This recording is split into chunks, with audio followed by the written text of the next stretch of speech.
Hello and welcome to the Trawl Meets. I'm Marina Purkis.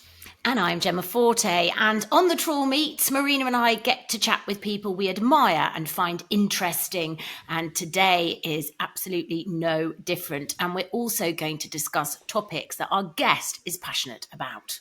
Yes, and today we've got someone on who shot to fame in his late teens as one half of British hip-hop act Rizzle Kicks, selling over 1 million singles and over 600,000 albums in the UK. He's a musician, writer, actor, and an incredible communicator on all things addiction, sex, life, and love.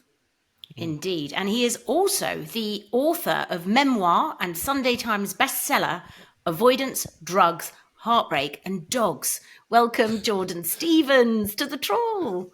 What's going on, guys? Hello. What isn't going on, Jordan? What isn't going on so much? Good point. I'm going to make a confession here. Please. Just I'm going to actually shed light on my own ignorance. So the reason we got you on, actually, I had no idea when I was saying, Gemma, I really like this guy. I had no idea you were one half of Rizzle Kicks. And yet I loved you like during the 2010s that I loved your music. I did not make the connection. To me, you were just this guy that kept coming up on my social media. And I was like, God, this guy is impressive. I've even shared you on my stories saying, this guy is deeply impressive. And the reason why is because I just kept seeing clip after clip of you on Instagram, predominantly, dropping these profound viral truth bombs that were so powerful. And I'm going to play one of the clips.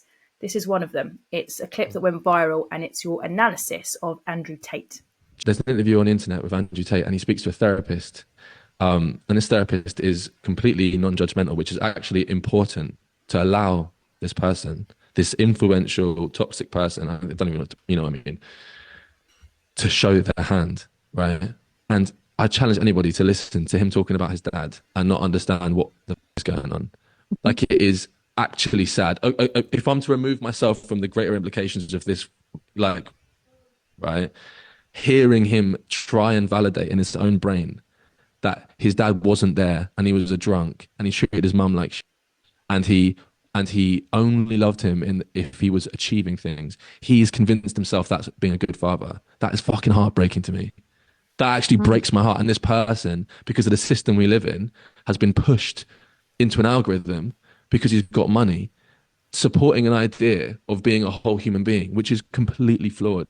Being a human being, in my idea, is about being connected. It's about connection to the self and to others around them. I literally could go and pick up the clip right now of this person, this supposed thought leader, saying that he's not only not present with people, he said that, he only believes in conquest. Do you know what I mean? And accumulation. And then claims that he's breaking out of a matrix. That is the matrix. That way of looking at life, that capitalist system, accumulation, exploitation, that's the matrix. Like, in my belief, connecting to the self and the community, freedom being the absence of want, not desiring. I don't need to wake up and think, why is my car not better? Why don't I have a bigger house? Imagine just waking up and being like, I fucking love who I'm around right now. I love how I feel. That's freedom to me. So, as Marina said, very sort of profound words, and I think a very clever analysis of how somebody becomes so warped potentially. And perhaps you look at someone like Elon Musk and there's sort of similarities there. There's this sort of strange upbringing. However, I don't think you're doing this. You also can't excuse people, because it's a funny thing, isn't it? Many, many, many people come from the school of hard knocks or have very difficult childhoods. And yet some people can overcome it and end up doing good and being good people. Yes. Yeah, certainly. That is probably the most common pushback to a clip like that is, I went through this and I haven't decided to project my pain outwards, or, I'd rather reserve my empathy for the, women who have, come and, been victimized by him and whatever else. And I hear it, but, I guess I am genuinely interested in patterns of behavior and what can change in a person's life to ensure that they aren't at least even heading towards a space where they could end up projecting the pain needlessly outwards. Like, I guess a good example would be smoking. Like, not everyone dies of lung cancer if they smoke 40 a day, but enough people do for us to have warning signs to not smoke. So like I think or if if we're investigating patterns of behavior that lead to deaths, you wouldn't necessarily be interviewing potential victims as you would be interviewing perpetrators to understand why and how they're doing what they're doing. I guess that's kind of the logic to it. It's preventative. It's definitely not excusing at all. Oh, sure. And I make it clear at the start of the clip, I'm saying if I'm to remove myself from the implications of this man's behavior, if like I have to state that, if I'm just looking at this objectively, which is tough ethically, I can go, yeah, I can understand actually how to make a monster like that is and it's something that would. And also the other thing to make clear of that point is those people who have gone through those experiences and not projected them outwards, the chances are they have still projected that inwards. The chances of going through something like that and it not having a long-lasting effect on your life are incredibly slim. And the chances of you being able to just transmute that without any guidance is incredibly slim. You talked there about like societal matters. So how did you go from being, this sort of music sensation to speaking on these kinds of matters? The heartbreak. That was it, really. I've always had an interest in social issues because my mum my dad's a punk in his history, and my mum is also very punky. She is protesting many things. I feel like I went to 4 or 5 protests before I hit 10. We were on the anti-war protest in, what was it, 2000 or so. It's kind of like the idea of challenging convention has always been something that has been in my mind. Like if everybody's doing a thing, why wouldn't I question the thing? That's just been a thing. Or there's not one but Jordan, way of doing something. Most people go down a conspiracy path, don't they? I don't want to think like them. Oh, I'm gonna just swallow this conspiracy whole. But you didn't do that. Yeah, well, I think because the basis of my interest is just human beings and patterns, and I'm curious. I lived most of my life as an only child, so I often people watch. I ask a lot of questions, and when I got to a point in my mid-20s where I'd had my music career, I had fallen into destructive behavioral patterns that led to me feeling an intense amount of emotional pain, and I was just left with the question as to like why haven't I been told about this pain? Why isn't there any guidance that is maybe more specific to me throughout this pain? And from there I've started writing more about it, emotional pain, through the lens of a heteronormative man. And then the first article I put out for The Guardian, it must have been about 8 years ago, it got so much attention from men that I never would have expected to be interested, and women.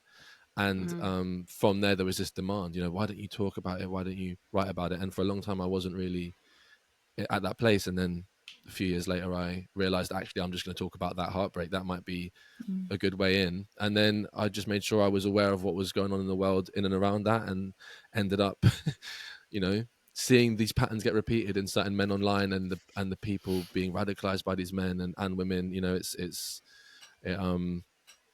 I'm interested, and I do think I have a ability to communicate my interests in a particular way, and I'm not going to overlook that. Yeah, you absolutely do. And I think people are thirsty for good communicators who are male and relatable. Hence, we've had Gary Stevenson on, we've had Jimmy the Giant. Obviously, when Marcus Rashford was doing his bit, speaking out about school dinners, it was like, I think you notice even more because you are combating a tidal wave of shite. I don't know how you feel about the term. I'm very eloquent, George. Yes.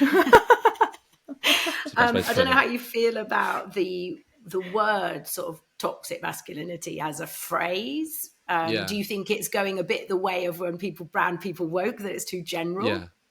Yeah.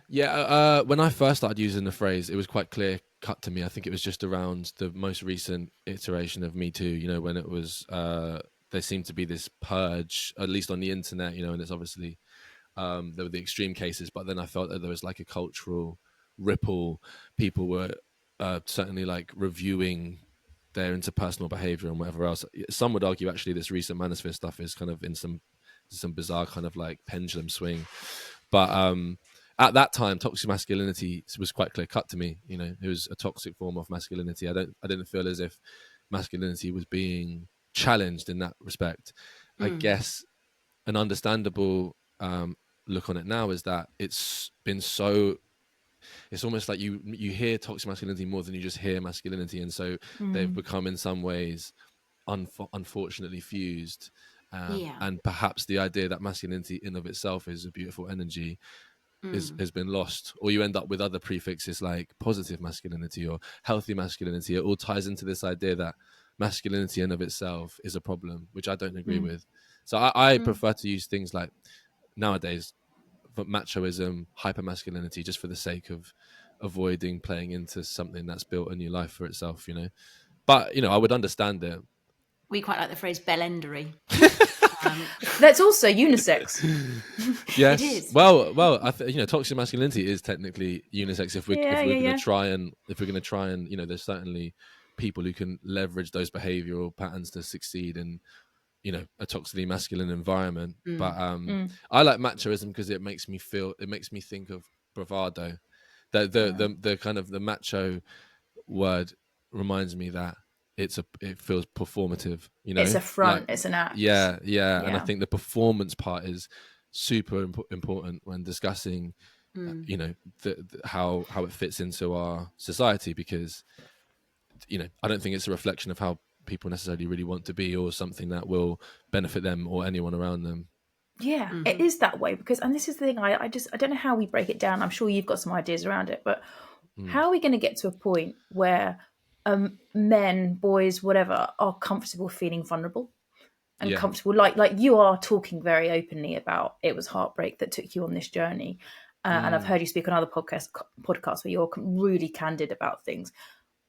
Like, what enables you to be like that rather than to have this front, this performance? That's a good question. And how to add to that, and how then do you replicate it in others? Yeah. Well, I think there's an interesting paradox with like modern ideas on masculinity or whatever, machoism, or specifically machoism, but like masculinity generally, where there's this idea of what a man should be, this restrictive box, which I feel sad that a lot of boys feel they have to aspire to fit into this box, or men aspire to fit into this box.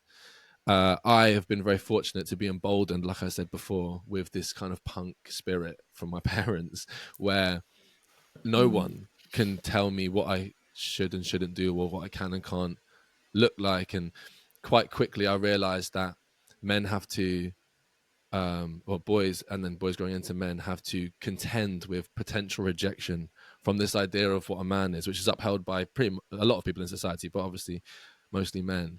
And it's too scary to lose that placing in the man box. So they resort to I think disconnecting from their true selves in order to be part of it. And for me, I've never had that. Never had that desire to define myself through someone else's eyes. I feel like it's, if everybody wants to talk about being fearless and have a strength of character and a sense of resilience, like there's nothing more resilient in my mind than truly acting out of what you want to do. And so why would I listen to some generalized idea of what I can and can't wear, who I can and can't speak to? It just doesn't make sense to me. That's true. That's not fearless to me. I feel like, and I don't want to speak for you, but I feel like maybe it's no coincidence that you have such a great relationship with your mum. And you obviously, in the podcast that I've heard you speak with so much love for her and sort of respect. And I don't know what your communication style is like with her, but with my son, who I'm very proud of, and he's lovely, I have tried to teach him that actually, if you want to get on with girls and women and people, full stop, the way to go is treating everybody as you expect to be treated yourself. Be really nice, be really patient, be really kind. Like, you don't win because you've got a car or because you're the worst phrase, treat them mean, keep them keen. I mean, can we bury that with Jim Davidson's comedy? Can we put that in a chest over there for the 70s? No, be nice. I think it's interesting because I was raised predominantly around women, so I think my comfort, I'm very comfortable around women. I find it easier to make friends with women, to be honest. I've actually tried to actively shift that. But what was interesting was, in spite of that, I was still socialized as a teenager in the era of lads mags, like this glamour, page free.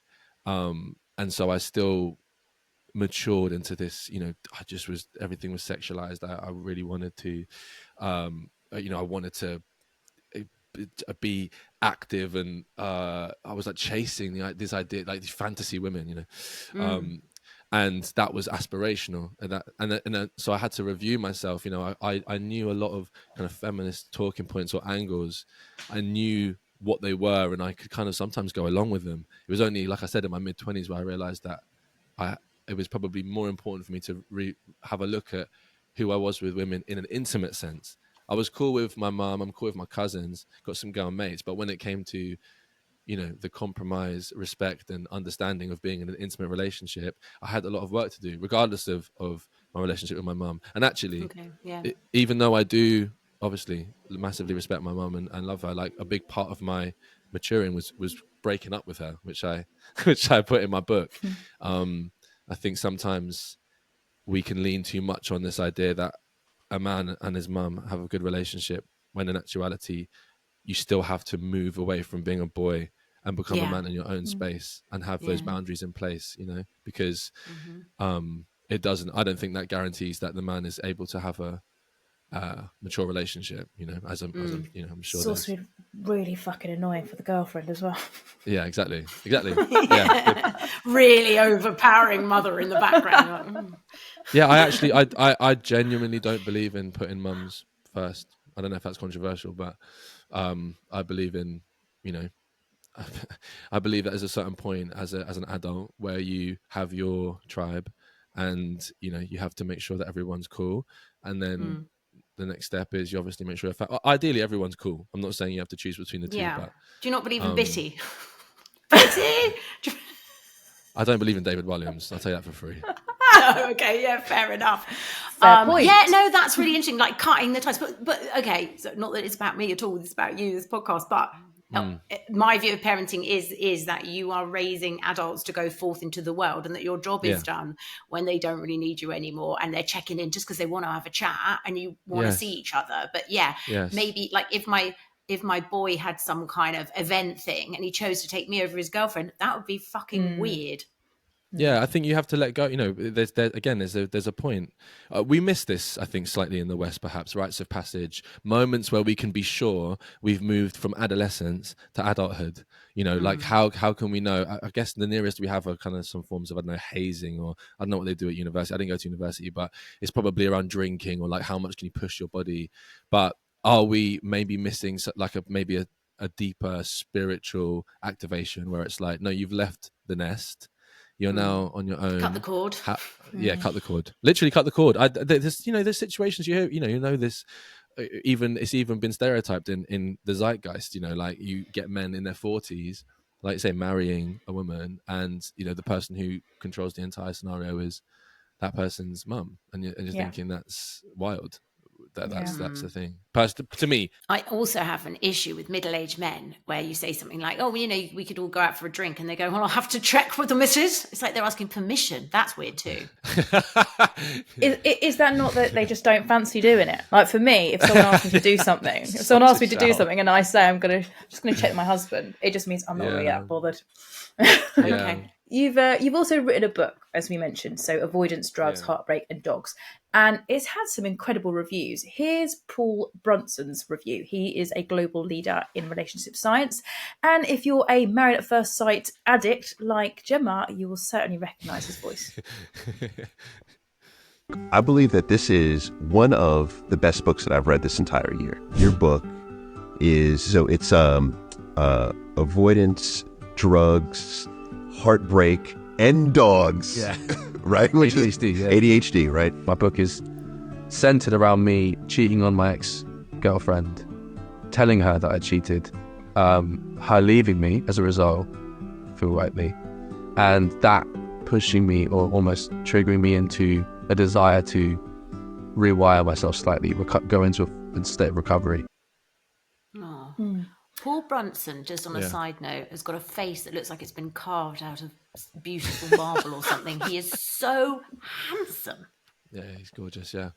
Can I actually go back to a previous question? Sorry, it just occurred to me while you played the clip. In terms of, you asked before, how are we going to carve out a space where young boys and then young men can feel as if they can define themselves outside of the limitations that are placed on them by the system we live in?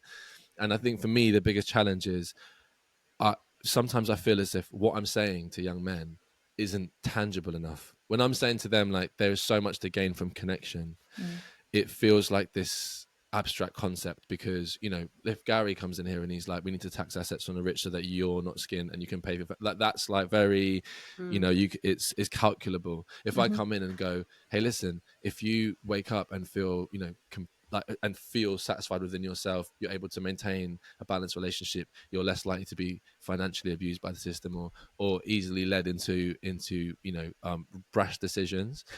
It doesn't seem as like instantly. So I'm trying to find a way of explaining that feeling of love and safety, which I think a lot of men don't feel as much as they should do. That is a brilliant thing that can help them achieve more in life. I would suggest, and I think it's really difficult because I think hormonally, obviously, you've got your big sexual peak as a young man, right? It's really on your brain, right? And I get that, okay? I'm kind of the same now. Fair. Joking, whatever. You're not joking. And I think this goes into middle age as well. And even some men that I occasionally meet, and you can kind of tell where the forefront of their mind is getting you into bed. Not just because they want to get you into bed, but because they feel like that's the achievement, that's the goal, that's the end goal. Yeah, it is. No, There's totally. a little bit of conquest in there. And it's like almost like, I am trying to get this person into bed. And I feel like if men got that, actually, the goal should be, sex is great. I get that you want it. I get it. But you can masturbate till you get it. In the meantime, the goal should be actually becoming friends with these women. And then if you like them and they like you, then that's the good bit that comes. But not it being the bloody goal, because it leads to such shit behaviour. And shit sex, importantly. And shit sex. Like I think, yeah. That's what I would say. I think the question I would ask if I was, you know, I would say, what is it? What is it that we're trying to get? When you talk about, you know, we'll say, oh yeah, it's conquest, it's notches on a bedpost, whatever else. Yeah, I felt it fit into that for sure. But what I found in myself was that actually I really struggled to self-validate. And a lot of what I was basing my sense of self on was through the short-term validations of, you know, random women at times, where it's like, that if this woman thinks I'm this, then I must be this. And we can dress it up as how we like, and like I say, machoism. A lot of guys will, you know, the way they'll talk about it won't necessarily be, guys, I'm not really sure if I like myself, so I had sex with a random woman at a club. It'll be more like, oh, I went to a club and I pulled this, you know. But I think what beds it is, you know, do we understand? Do we have respect for our own sexual energy, for one? And do we have the strength of character to understand that intimacy and sex is infinitely better the more we know about a person anyway? Can I jump in there, Jordan, and answer the first bit of that? I would suggest that after stunts like, say, Bonnie Blue, that we have got a portion of society that have got fuck all respect for their sexual energy. Yeah, and it facts. is just an act. It's Yeah. just getting it done, something to talk about, something to tell the lads in the pub, something to make money from. And I don't know how we've arrived here.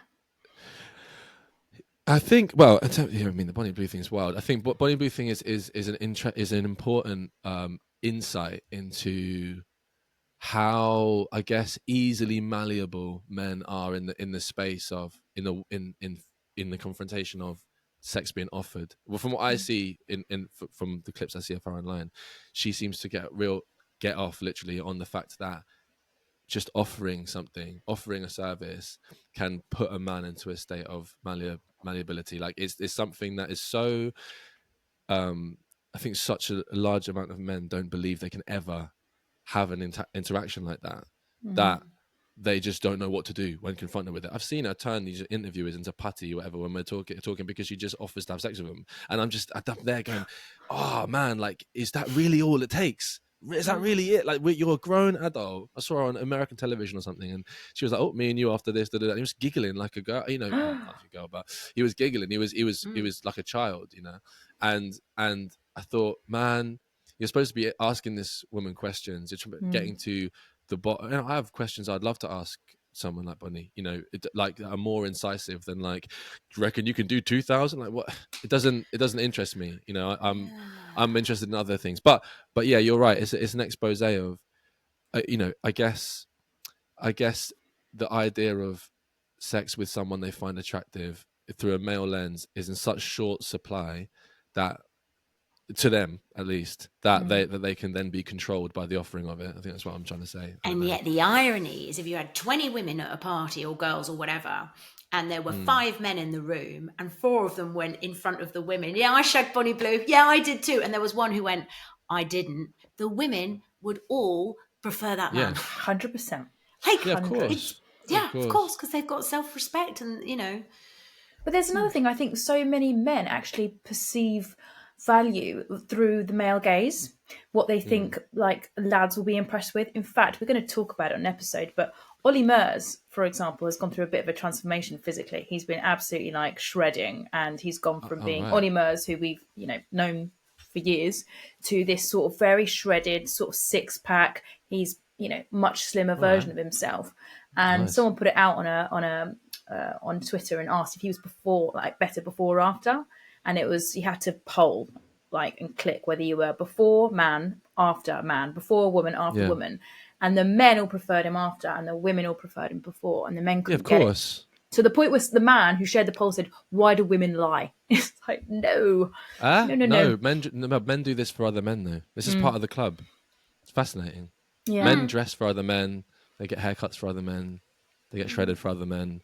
It's all just for the impression, and a small, obviously some women will be turned on by a muscly guy, whatever. Like, there's always going to be exceptions to the rule, but yeah, you're right. Obviously, you guys are confirming it. Like, most of that behavior is to gain props from other men.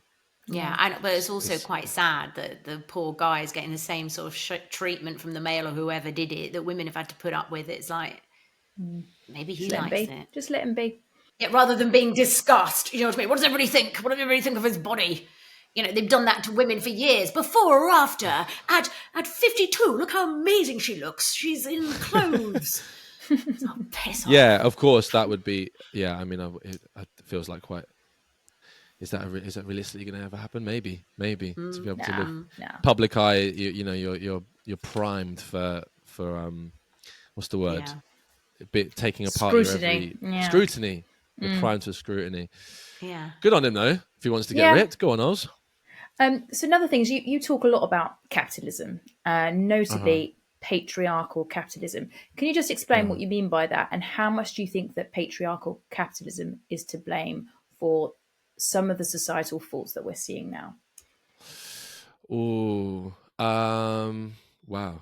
Well, I think the full phrase for everyone, bell hooks seems like a bit of a. You mentioned bell hooks, everyone's like, "Oh, what, you read one bell hooks book?" And but for people who have read bell hooks, she refers to the system as a white supremacist capitalist patriarchy, and when reading that initially, was like, this seems like an extensive phrase where that can maybe be summed up quicker, but as I've got older, I've started to realize why there are those stages, because they all do in some way inform the other. Patriarchy for me just can be summed up in the fact that we're coming from lineages of men in power, and we're supposed to be handing down the male surname, and there are the things within our language that are just led towards men. People think of God as a man. There's that. For me, I don't even go much deeper than that. It's just almost in just the words and the phrasing and the legacies we carry. I guess it does then push into capitalism. Obviously, men own the infrastructure of the world. I mean, it's changing in terms of financial autonomy within the infrastructure, but ultimately, the infrastructure is male run. And in terms of the white supremacist thing, that's a space I'm learning about more and more. But of course, a lot of our Western economy, for example, is balanced off of the subjugation of sub-Saharan Africa, you know. So it's like there's almost like a quiet, silent deal within the West that we're all willing to completely rip off an entire continent in order to keep our bananas cheap and our phones active, you know. So that would probably be more towards the white supremacist side of things. But like, I've definitely spoken in the sense of we reward people within the system. And Jimmy actually mentioned this too. He probably said this on the Troll because he's had a similar angle on it or understanding of it. Is that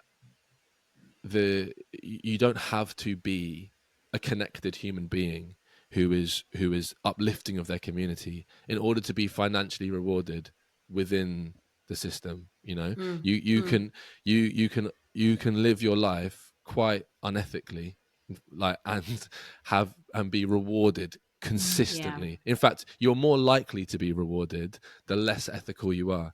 So for example, you know, if you're willing to sacrifice friendship, a relationship, if you're wanting to stare at a screen for 200 hours a week, if that's even possible, can't do the maths, and then you can be like, oh, here's multi-millions, here's 100 million, because you've analyzed this, you know, the pattern in the market or whatever else, and here's your reward. Do you have a partner? No. Does anyone like you? No. But you got all this. Like you, yeah. I think it is a step. I think it goes a step further than that, though. I think it's not just like, because there'll be loads of people that stare at their screens. Like, I stare at my screen all the bloody time because of work. But there's an added like ruthlessness to people, like almost like, I don't want to say like, evil's quite strong, but those people. In fact, I read about this on your Substack, Jordan, where you were talking about these people who have got this wiring in their brain where actually they are unable to process empathy, compassion, even bother with consequences, and they're the ones that tend to become CEOs. Yeah, well, yeah, 100%. I think it's the society has been set up in a way where somebody who is a sociopath, which is, again, I'm not fully qualified to say this, but from what I understand, it is a condition you're born with. You're unable to experience fear in the same way as others, which is why you can't process empathy and emotion in the same way. It's the amygdala part of the brain. There's you know, less wiring towards it. But yeah, these people can slip in. They can become president. They can run countries. They can run companies. They can go on dates with Jemma. Yeah. But like, you know, and because so much of our, also, you know, the other thing that's important to note is not all sociopaths are, in inverted commas, evil. You know, some of them can just slot into everyday life, but because even our perception of love is based around possession, you know, if all you have to do to date a sociopath really is for them to believe you're their possession, and then they attribute all the same qualities of love that we believe are real, you know. Do you think, Jordan, and I do think this as well, and I question it so many times in my life, like we've all sort of become slaves to capitalism, and there's one line you said actually, and I'm like, bloody hell, that's a powerful little nugget. You said, the more I heal, the less ambitious I am. Yeah. Oh, yeah. That's what Melania says to Trump. She says that's a powerful little nugget. I can't claim that as an original. Like, I heard somebody say that. I heard somebody say that on TikTok or something. I don't know what it was. And it was one of these things where I heard it, and at the time I went, okay, that's wild. And it sat with me for ages. And then it started to apply itself into my life. And that's why I thought it was important to say it in that clip that went also viral, was because it doesn't mean I don't want to do things. It doesn't mean I don't have a sense of purpose.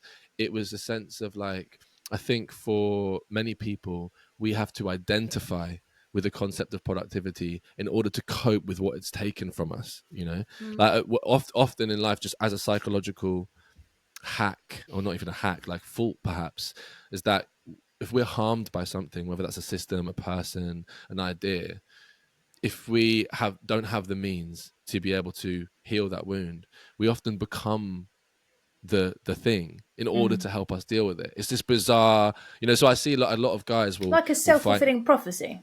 Yeah, or they'll fight, or, you know, sometimes I'll talk about capitalism and people will be arguing with me like I'm talking about them.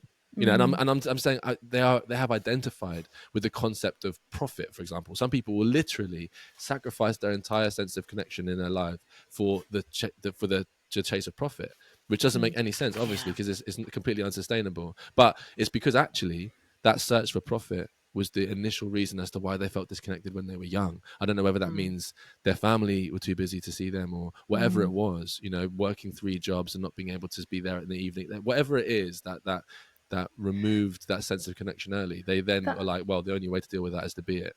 That explains, like, when we slate Elon Musk, we get loads of men just running to his defense. Like, Yeah. mate, He's genius. he's not in your team. You're not, Yeah. you know, you're not. Why are you defending a billionaire? Yeah, yeah. No, I know. You know, I mean, it's kind of wild that you can defend Elon Musk at this point. It's kind of wild, but I guess, you know, people are like, you know, into innovation. I don't know what. I mean, I despise him, but yeah, people will fight for the cause, even though, you know, somebody like Elon Musk obviously would be quite happily oversee legislation that would almost guarantee the ill health of the people who support him. You know? But can I ask you guys a question? Go for it. Yeah.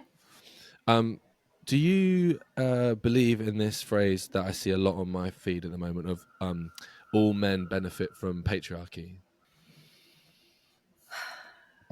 Yeah. I'm trying to find reasons why that might not be the case, but they're not springing to mind, Jordan. Yeah, I mean, absolutely. Because, like, if you think, what has the patriarchy achieved? And things are changing, things are always evolving. And I don't think men are having the easiest time of it right now. But traditionally, who's been in charge? Who created, like, religion, if you like? Who decided that marriage was a thing? Who decided that a man would give you away? Who decided that, you know, back in the day, you were sort of almost bargained for and you came with, you know, a nice stately home if you were aristocratic. Women's health has never been looked into as much because, you know, I think I might have something. Go on. Because the patriarchy, I'm scrambling around, but the patriarchy, I guess, has put pressure on men to be, for example, the breadwinner.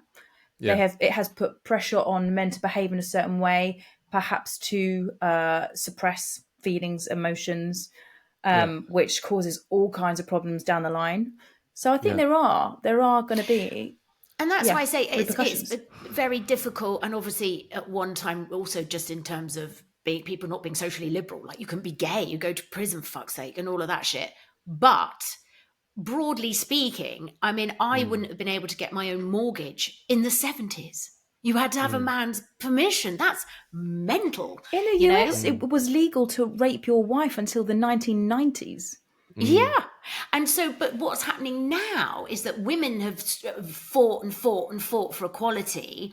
And arguably, we're doing pretty well, although you've still got your gender pay gap and this, that, and the other. But what's happening right now is that nobody is helping men cope with the change and telling them where their place is now. And I talked about this with my dad, and he was saying, let's take right and wrong out of it, and let's take out all the argument of whether it was good or not. But there was a time when he was growing up where sort of everybody knew what they were supposed to do when he was really young. He was born in 49. So, you know, basically women, they might become a secretary for a bit or whatever. But you could survive on one wage. So the man would trot off with his briefcase down the mine or whatever the fuck it was. And the woman would stay at home with their kids, probably quite bored and depressed. And, you know, they'd have sex twice a year. And, you know, everybody knew where they were. I mean, obviously, huge generalizations. And now I know so many women who are going, well, I've created this great life for myself and I earn and I this. So I'm not going to take any shit. And then there's men going, oh, I don't know how to be anymore. Yeah, I agree. I hear it a lot. I don't know why my algorithm pops things up all the time, but I do tend to see it. My desire, just for clarity, I mean, you guys know this, but I'm obviously wanting men to feel a sense of love within themselves, a desire to connect to the world around them, because I really do believe, and I want to, you know, say this clearly, I do believe it will lead to a more peaceful life. You know, there are obviously immediate requirements of people, like, you know, surviving financially, and I never overlook that. But so that kind of needs to happen first. But the connection for me is everything, and I really think people will feel fulfilled and less able to be manipulated if they feel that. Anyway, that's just for clarity. Yeah. So I need to empathize with as many men as possible because Yeah. I want to understand how to change that. I actually think that's the best thing I could do for, feminism, for whatever Yeah. wave we're on now. But obviously there's a lot of anger in some spaces within feminism. You could argue understandably, or not argue, you could just say understandably, and then you get these quite severe reactions. I see a lot of quite wild takes and comments on my feed. And what beds it beds a lot of these ideas I see is, one is that misandry and misogyny aren't equal. Like hating men isn't equivalent to hating women. And then another point being made is, I'm not interested in the not all men argument because all men benefit from patriarchy. And I find those things interesting, for two reasons. I'd love to hear your thoughts once Would you dispute? Would you dispute it then? So well, I would 100% dispute the idea that misandry is a throwaway thing. Like, Yeah. I just struggle. For me, I get the reason why we gender things sometimes, and like sometimes it's important to be like men, women.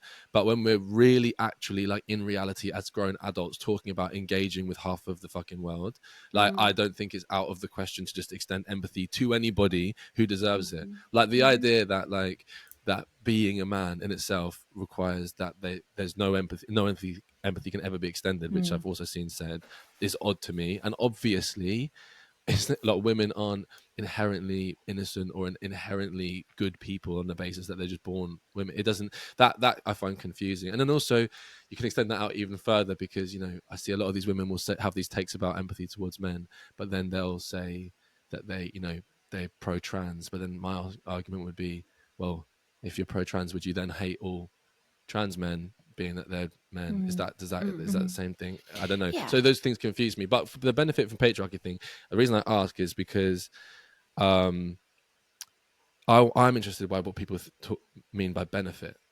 That's my only query. It's not necessarily that I don't agree. I don't know. I feel like people's perception of the phrase benefit is looked at through a patriarchal lens. I can only conclude that the meaning is more able to amass capital. Is that one of the benefits that people talk about? Is that what it? Yeah, better pay. Yeah. Better pay. What else would it be? More free time. Would that be? Is that another Yes, thing? less mental load, they call it. Like Mental load. I actually saw someone, in fact, it was Caitlin Moran in the Times, talking about how she loves Stacey Solomon and Joe Swash, and she was watching their reality show, but she said she ended up getting quite irritated because she packed all the kids, I love Caitlin. all the kids' suitcases, like 5 kids Right. they've got or something, and Joe Swash was all like, oh yeah, and he did his one little bag, and she was just like watching it, going, why? Yeah. So this is perfect, Gemma. This is my point. So this is and Marina, this is to answer your query. So I don't think that's a benefit. Do you know what I mean? The lens I look through it is. I think Joe Swash reckons it's a benefit. Yeah, he reckons it He's is. only got to do one suitcase. Yeah, but that lack of so for me, like the idea of like labor leading to love, labor and reward, that's like a basic thing. Like you do a thing, you reap what you sow. So if you're engaging in a situation where you are not partaking in the development process of an extension of you, who's going to feel a greater reward and depth of feeling? That is, I feel, is less beneficial to not want equity in parenthood. Obviously, that's obvious to me. And then again, amassing wealth, like, is that a benefit? Like to be pushed into a space where you could become so obsessed with the idea of profit that you detach from your life? Again, not a benefit to me. So that's the only thing that I dispute, is that patriarchy can allow for men to access it, and in doing so remove their own humanity. So I don't think it's beneficial at all. I think it's a trap. Well, so Jordan, 60% of our listeners are male, which we're very proud of because it's 2 women doing a podcast. So that is great for us. That's nice. We've got such a fantastic audience. But it does mean as well that we're quite aware sometimes that if we're talking about some terrible act of male violence or something, we actually do go out of our way. We don't want to be too sweeping. We don't want to be too derogatory or sort of alienating. And I end up saying, I've got so many good men in my family and some of my best friends are. But, you know, it's quite tiring, but I do find myself saying that a lot. It is, but it's also partly because so much attention is given to these knobheads in society. Yeah. Like, and I'm not even going to say the Yeah. name because you know who we're talking about, that egghead Yeah. freak, right? But, All Saints Voldemort. well done.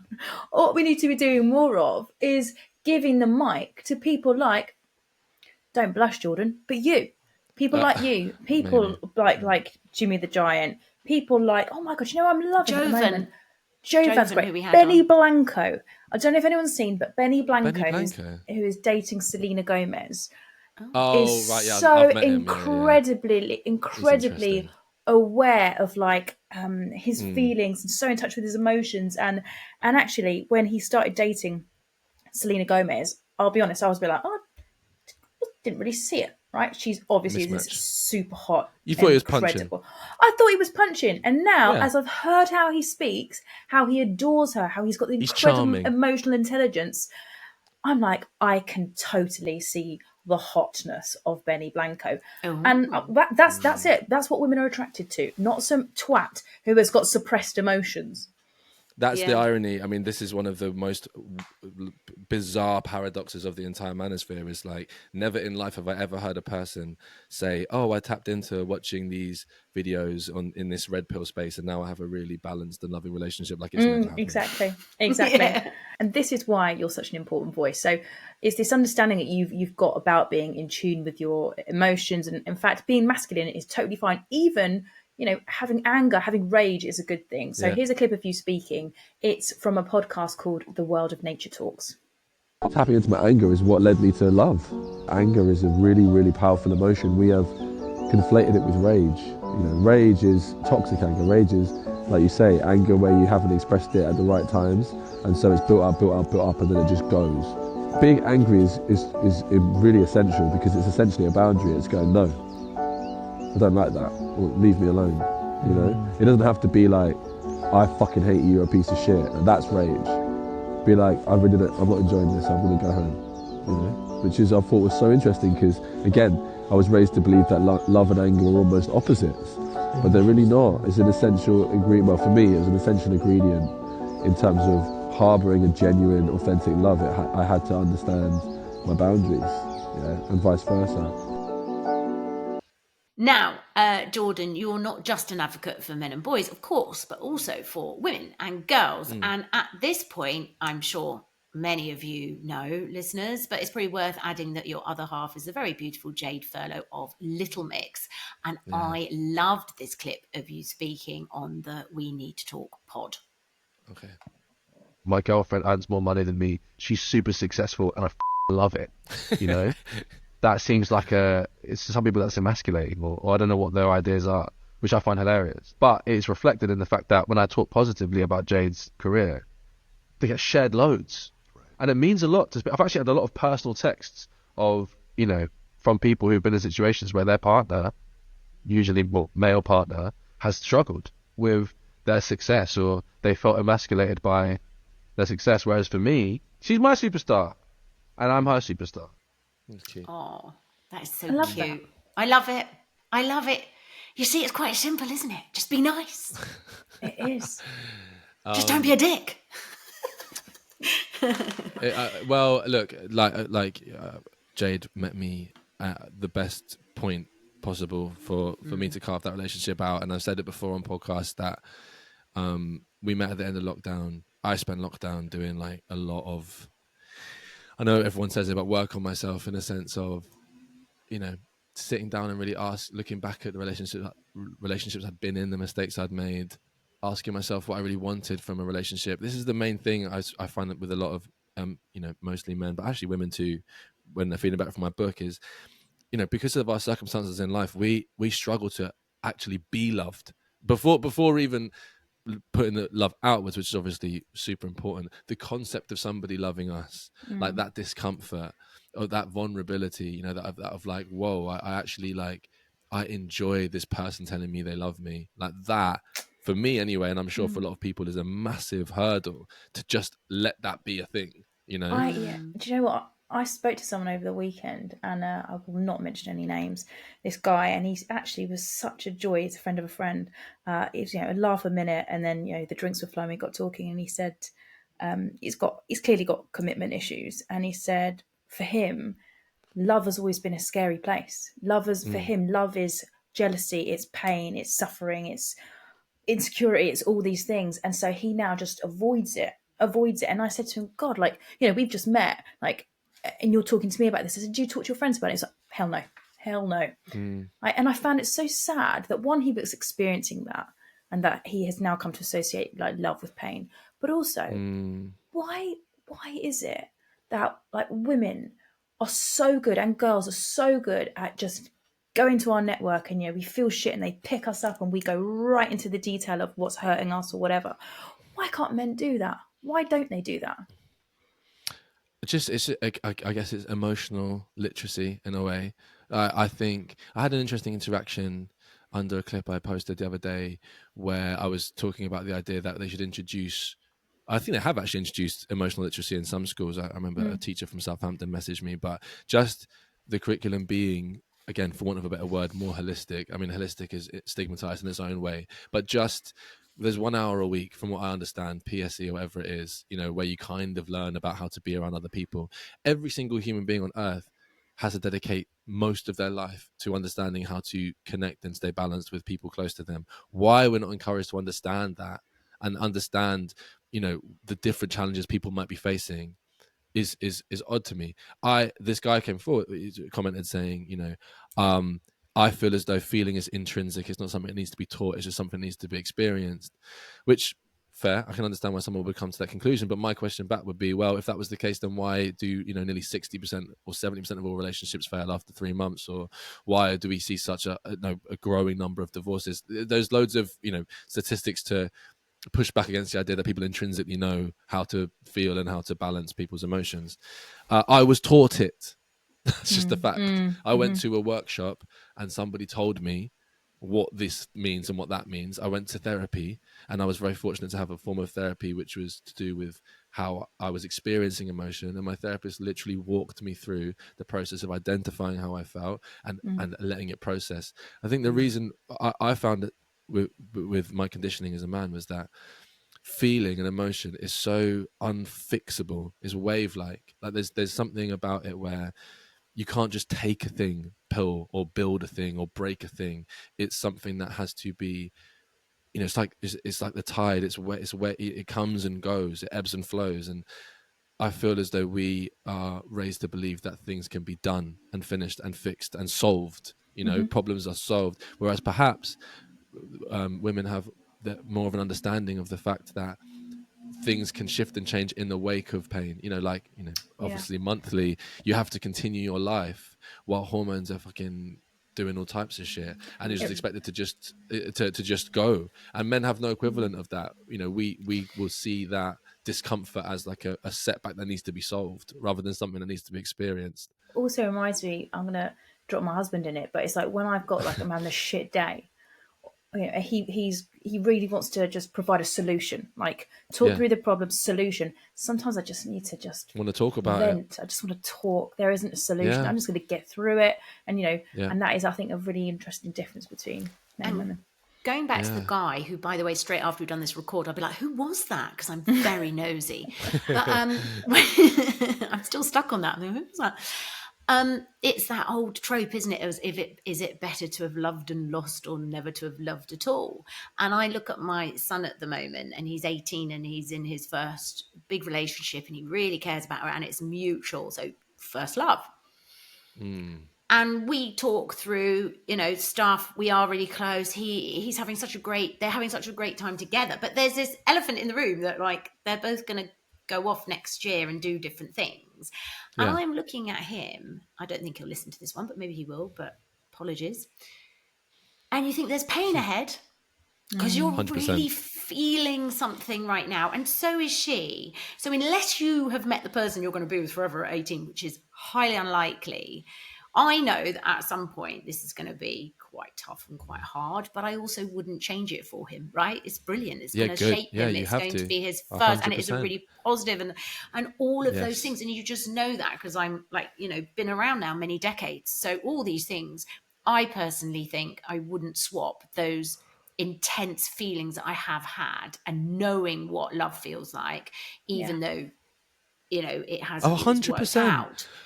You 100%. take the shit bit and you take the pain and you take the crying into your pillow. Yeah. Even though it's the worst experience in the world, but you're right, and it's like it sends you on that journey. Yeah. Like it sent you on a journey. I went through an awful breakup, and it got me to a place. I think maybe where you got, Jordan, where it's like desperation. I need to find a way out of this. This pain is fucking unbearable. And if you are in that place, like for me, like you obviously went on your journey. For me, I ended up. I'm probably such a walking, talking cliche.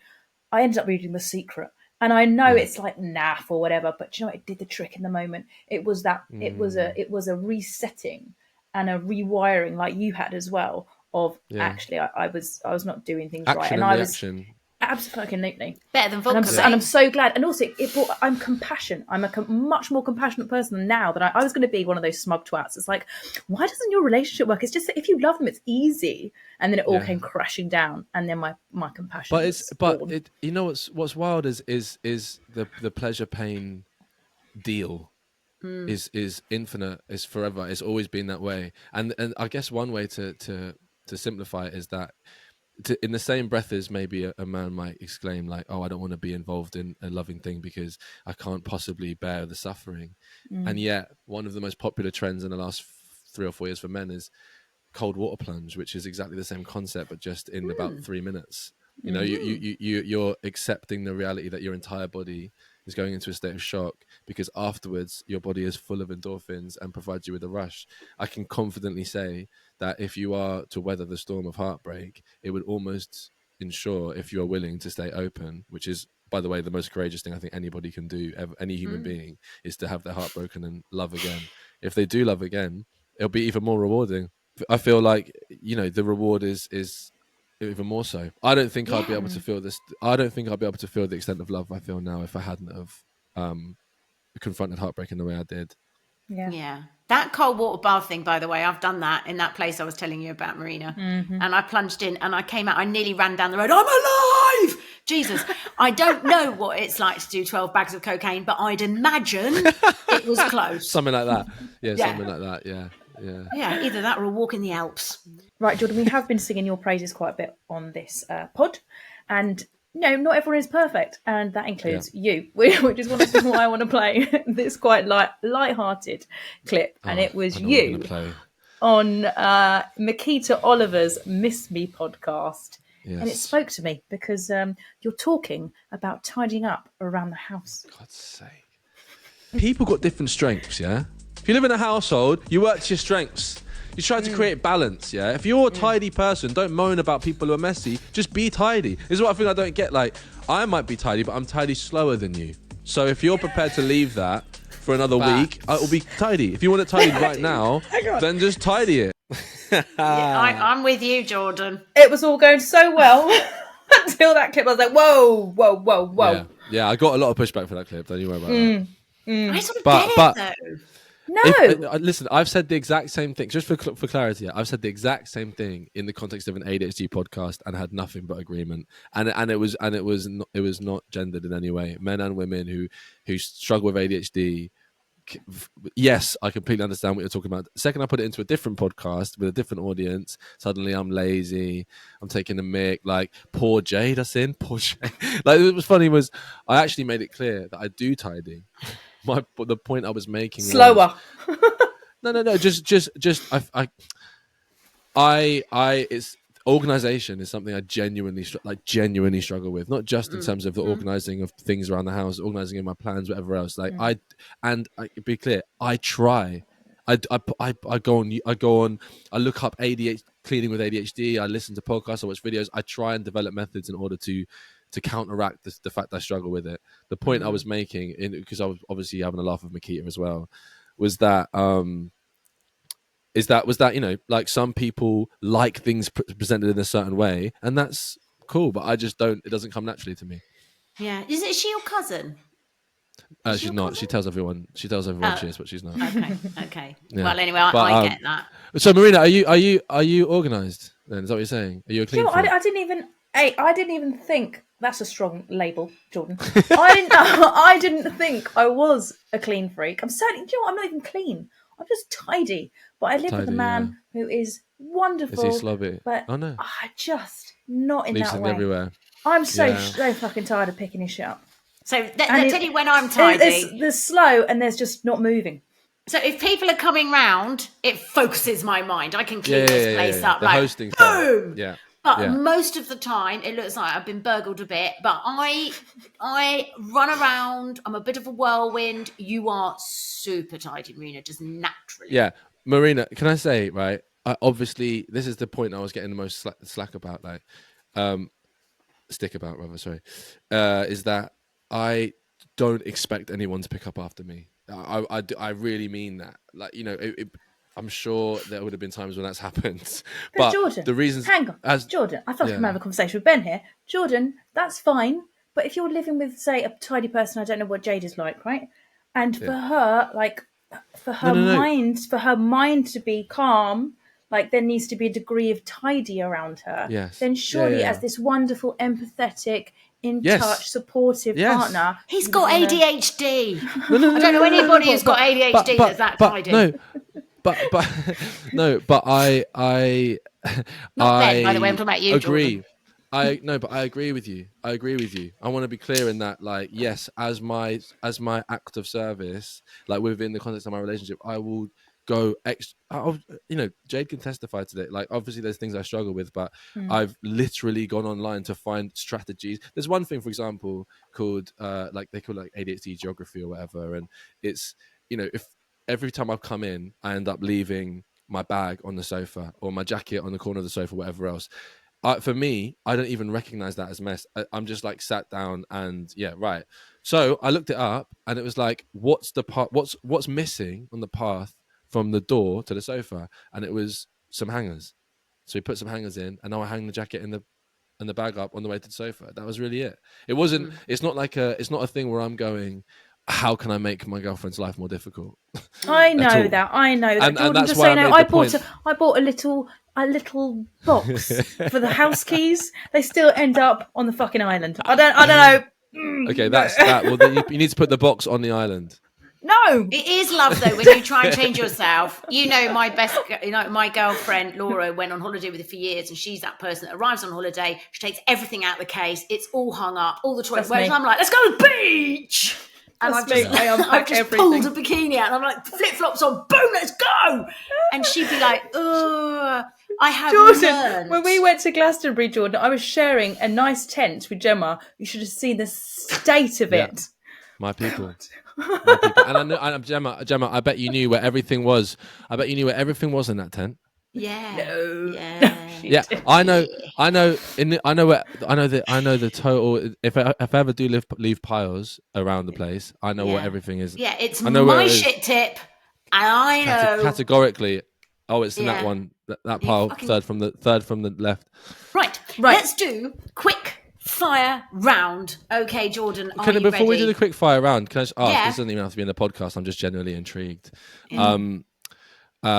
Marina, when I said about my explanation for men benefit from patriarchy, did you disagree with the definition of benefit? I'm just interested, just for further research. Do you know what? Not so honestly. I don't think I did. Okay. Because I find like things like the amassing of capital. Yeah. It is a benefit. Yes, it is a benefit. And what's the female equivalent? Not amassing capital. Which one would I prefer to have? The female equivalent. Oh, so men are ruling the fucking world, and it's only just now we're getting a little bit of a look in, and you've got loads of assholes like obviously Liz Truss and Swilla Braverman. That is not, that's not the that's not issue. What I mean. But there's the most brilliant book. I need to tell you the name of it. It's so clever. I can't remember her name, but anyway, it's all about the patriarchy and how you don't even know it affects your life. For instance, yes, at one point they didn't do any crash test dummies in cars with seatbelts and so on. They were all male shaped, so then women die in accidents much more so than men. Yeah, And this is, and like, it goes back to toilets being built in theatres. That's why women always come back after the interval, miss the fucking thing, etc. yeah. No, I hear that. I don't. Just to be clear, I'm firmly against patriarchy. That's capitalist patriarchy. I don't think it serves anybody. I think my point was the idea. I'm just interested by the idea of what's a benefit. Like, for example, the men who are ruling the world, they have hoarded so much wealth that has come at the expense of millions of people. I don't see that as beneficial to the human spirit like that. No. So back in the day, Okay, you'd look at fine. those people and say, you'd look at those people and say, that's actually an illness. Like, they'd be like, that is if you replace that money with any other item, hoarding that, like Tate has 33 cars. That's a mental illness. Like why do you have that? I've got a Be lot of serious. shoes, Jordan. Yeah, well, maybe you need to start putting some of them into local charity shop and contributing to the wider community. I don't know. You But, sort out your mess first, all right? Before you touch my shoes. I've done a spring clean very much, Marina. But you know what I'm saying? I'm just challenging the idea of like But I know, but it's also like we've only just been able to start talking about things like menopause, and we've only just been able to get HRT. No, but I'm not for, taking like, that away everybody. from Yeah, so from I just women. I think men are having a particularly hard time at this point in history because they've lost their way, because women have come through and just are starting to say, what do I need you for? I want you to be my friend. I want you to have lovely sex with me, and I want to blend with you if you're not a cock. But if you're a cock, you can fuck off, because I have more fun with my friends. And then men are like, oh, what do I do? I guess my point is I would argue that women don't have to access the same heights of patriarchy, capitalist patriarchy, in order to feel a sense of fulfillment. That's why What I'm if I would challenging like to, Jordan? What if I would fucking like to own Amazon or something and have billions and billions of pounds? I don't think it would be beneficial. That's my point.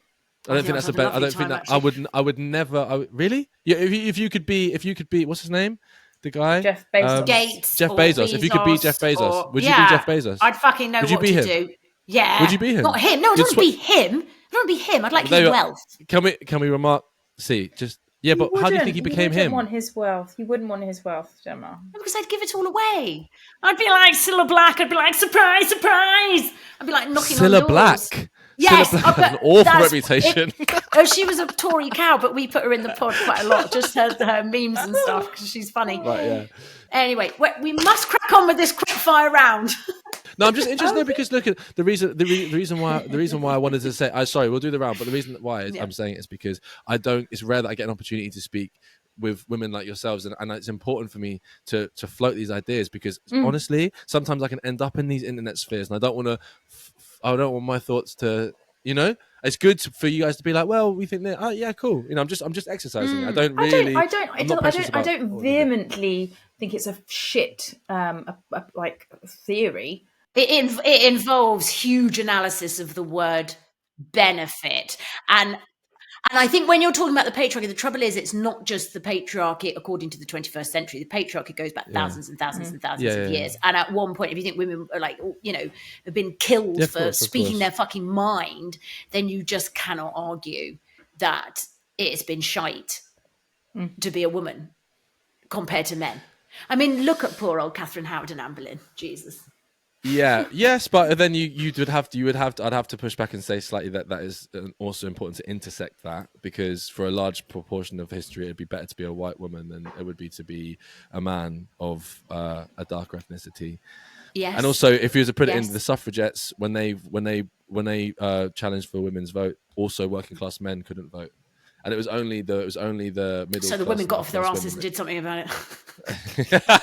No, but it's just interesting to intersect it with class and race. This is why intersectionality exists. It's just like the entire civil rights movement was birthed from a woman lying about a child. Yes. There's a very interesting drama called 1,000 Blows. It's fantastic. Yes. The Have you elephant. seen it? What are they called? The elephant. I've seen the first 3 episodes. And the reason it's so interesting is because you've got Stephen Graham, who's like the working class boxer. You've got this white woman who's the leader of this female gang, and they're all based on real characters from that time. I know, in Victorian so London. crazy. And they were going around shoplifting, and they were everything. But of course, huge danger to themselves. And then you had this black guy, brilliant actor, who did come over on a ship, and my God, his treatment, and he ended up becoming a boxer. So they're all survivors, but for different reasons. It was so interesting. Yeah, it's really interesting. Yeah, I hear you. Right. Anyway, sorry, that was just for my own. Thank you, guys. I No, appreciate it. not at all, not at all. Happy to do it. Okay. Yeah. Okay. Quick fire round. Favorite Rizzle tracks. Favorite Rizzle Kicks track. Oh my God, I've just gone blank. Down with the trumpets. It was just the first favorite one. Little Mix track. Oh, probably Sweet Melody. Oh, actually, no. I'll tell you, it's a deep cut. It's called Happiness, and it's on there. I think it's on the second to last album, Confetti. That's my favorite one. Best member of Little Mix. Jay, yeah. I think Obviously. Best book you've ever read. It's difficult off the top of the head. Best book. Yeah. God, that's a hard one, isn't it? That is hard. One of your faves. Well, I just I was obsessed with the Dark Materials trilogy. So maybe I just got Philip Pullman, Subtle Knife. Yeah, it was Amber Spyglass. If people want me to be useful, if you've got a lot of listeners here who are interested in development, I guess The Change Triangle by Hilary Jacob Shendell is something I would recommend people to read if they're into therapy. Best male role model. Now for boys now. For boys now, I want to say that I can't explain it, but my first thing that came to my head was Keanu Reeves, just because. Oh, that's a good shout.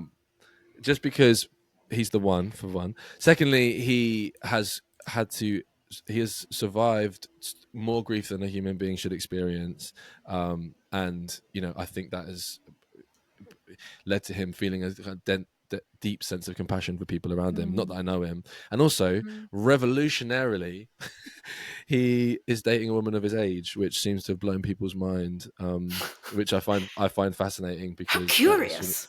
That shouldn't be such a wild concept. Wow. So. But yeah, there's a few men. Obviously, I've gone blank when you've asked me that. Gabor Mate, I love as well. He's brilliant. Very good. Yeah, very good for parenting advice. Actually, I follow him on Instagram. Yeah, and Bukayo Saka. Who's that? The footballer. Plays for Arsenal. Yeah. Cool. Yeah. Phenomenal resilience, emotional resilience, mental resilience. Sorry. Best female role models apart from the troll women. Apart from you two, yes. Yeah. This is why is it putting me on so much pressure? I just freak out. Role models in what sense? Just in terms of like how to conduct themselves. I genuinely think Jade. Yeah. I think my girlfriend is a good role model for women. She's hometown hero. She's generous and focused and ambitious. I think that's really cool. What other? That's okay. You can just have her. No. I want more. I want like two more. I like Annie Lennox. Oh yeah. And Angela Davis is a bit of a badass. Journalist called Abby Martin. Yeah, some cool people. Very good. Right, listen, we have absolutely loved talking to you, haven't we, Marina? Yeah. I mean, I have. I knew I was going to enjoy this chat. I knew I was. Did you really, though? I'm going to spiral about it afterwards. This is what I do. I'm going to think about all the things I should have said and shouldn't have said. Oh, my God, that's what I do when I go out. I've only got the time we've got the next day. Gemma's got beer fear. Wake up and go, why did I say that? I really am so thankful you guys have invited me. Honestly, it means a lot. Thank you so much. What would you like to plug? Oh, just my book, probably. Avoidance, Drugs, Heartbreak and Dogs by me. And you can listen to the last Rizzle Kicks album, Competition is for Losers. Yeah, and then, I'm probably going to do a YouTube channel soon. Cool. Oh, it's all going on. Yeah, you are. You are. Honestly, we'll be tuning in. We are converted. Well, I was converted. I think Gemma's now going to be converted. But maybe we'll convert a load more trawlers as well. So thank you so much. And what we do at the end of each trawl is we leave people with a little pudding. And given we've spoken a little about toxic masculinity, here is a satirical interview that's been spliced together by the comedian Will Sebag Montefiore with colossal bells, Andrew Tate and Lawrence Fox. Enjoy. So I'm joined today by Andrew Tate. The truth is illegal. And Lawrence Fox. I read a lot of war poetry. We're talking about our favourite film, The Matrix. So Lawrence, why don't you talk us through the plot? One man and another man, An imaginary man. A character. have a disagreement, it will end. Ooh, no spoilers. It could potentially end in death. Do you understand? No, not really. The problem with this Matrix Is that you two have completely misunderstood a film made by two trans women and have then weaponized it for your own personal gain. We're here to sort of impress each other. So, Andrew, what would you say to impress Lawrence? I'll quote Winston Churchill. What quote would you use? I'm racist. Ooh, I don't think he said that. I think he just was. Lawrence, how would you impress Andrew? You got the biceps, babe. If you had to, how would you intimidate a pirate? I've never had scurvy, ever. Lawrence, who's your favourite Harry Potter character? Can I swear? Yeah. Fucking Umbridge. Makes sense. Andrew, what do you think of me? I hate the way you talk. I hate the way you view the world. I hate your existence. And you, little Ozzy? The feeling's entirely mutual.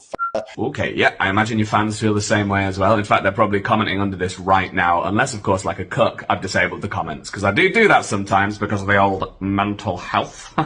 Anyway, I have a suspicion that you guys have no idea what you're talking about. Which is a lie. All right, let's see if you know anything. When does the year start? January 1st. What is the internet? It's a web. Why are you doing everything you do? We're sad. Oh, I guess you do know something. So obviously I haven't taken anything out of context here or edited anything to make you look silly, because in fact, if you watch the original video, it's way crazier. Do you have any final thoughts for the people at home? I ate lemons like apples. I'm not a rapey guy. Okay.